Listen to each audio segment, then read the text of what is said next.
Shalom. This Shabbat is Parashat Ki Tisa, beginning in the book of Exodus, chapter 30 and verse 11. And it's also Parashat Parah, which is one of the four special parshiot, four special Shabbatot before Pesach.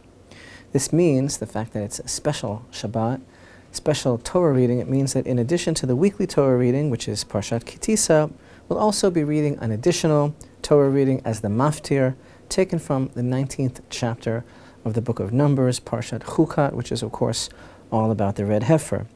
The reason for this, ostensibly, is because the red heifer, after all, is the secret of purity, and as we approach the Passover season, we recall that in temple times, the entire nation of Israel has to undergo the pilgrimage to the Holy Temple, and as a prerequisite for that, must go through the process of the sprinkling of the ashes of the red heifer in order to make that pilgrimage, in order to be pure. Now this special Shabbat of Sabbath of Parashat Parah does not always fall out in the week of the Torah reading of Ki Tisa, but this week it does. And that actually is pretty amazing, because one of the things that we don't know about the red heifer, and in fact of all the things that we don't know about the red heifer, because after all, most of the things about the red heifer we don't know, because it's considered to be the very essence of the mystery of the Torah. What we do know about it is that there is a connection between the red heifer and the concept of the golden calf, which of course is one of the major themes of this week's Torah reading.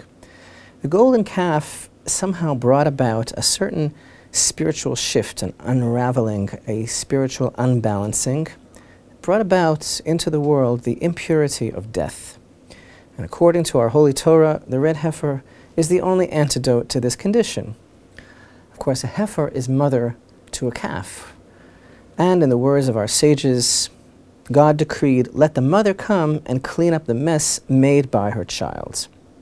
Of course, there's a great deal to understand about the mystery of the red heifer, and we've spoken about it in the past at great length, and in order to learn a little bit more about it, you can log on to www.templeinstitute.org and look there under the red heifer link in the navigation bar. You know, to go a little bit deeper though, for now, try to understand the concept of the red heifer as it relates to the concept of the golden calf, as we find this very week, confluence of these two great mysteries coming together to a head this Shabbat. You know, there are things that are great mysteries, but still we are entitled somehow to explore these things to the extent that our limited intellect can comprehend.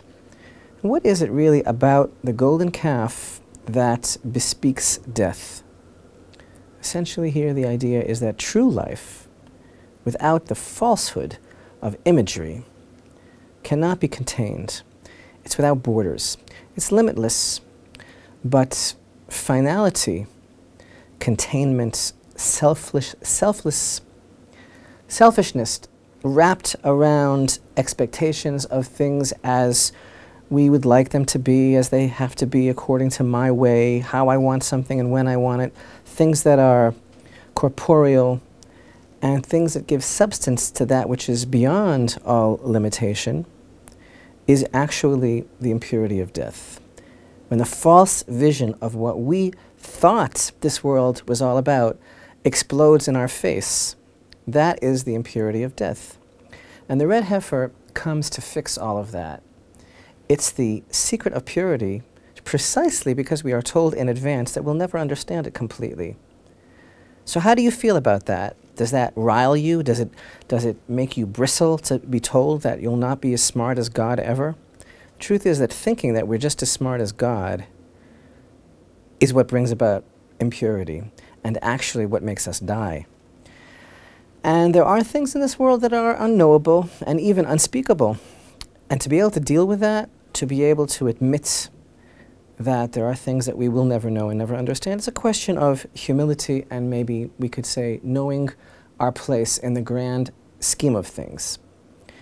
Humility is purity, and the secret of eternal life, the secret of the indwelling of the Shekhinah, which the ashes of the red heifer actually facilitate. And thus, it's no wonder that the only person who ever understood all of this was Moses, most humble of all men, as the Torah testifies. And it's no wonder that it says at the end of the book of Deuteronomy that Moses came to death, his eye was not dimmed and his natural force was not abated. Moses is actually the opposite of the impurity of death, because the impurity of death brought to this world by the golden calf is about trying to maintain control at all costs and putting a name to things unutterable for our own convenience. It's really worship of the self, which of course is the ultimate idolatry. But true freedom from this self-deception, true purity, is the realization that when it comes to God, we know absolutely nothing.